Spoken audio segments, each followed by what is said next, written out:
না মরলে আমি মাহিরের হব না। জুবায়েদ তখনও মারা যায়নি।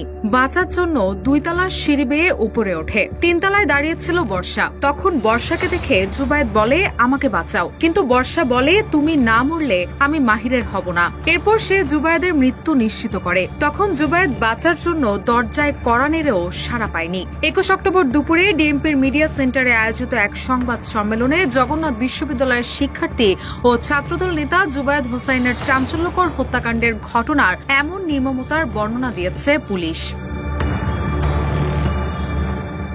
পুলিশ জানায়, গত 19 অক্টোবর বিকেলে পুরান ঢাকার আরমানিটলায় বর্ষার বাসায় টিউশনে যাওয়ার পথে জুবায়েদের সঙ্গে দেখা হয় মাহির রহমানের।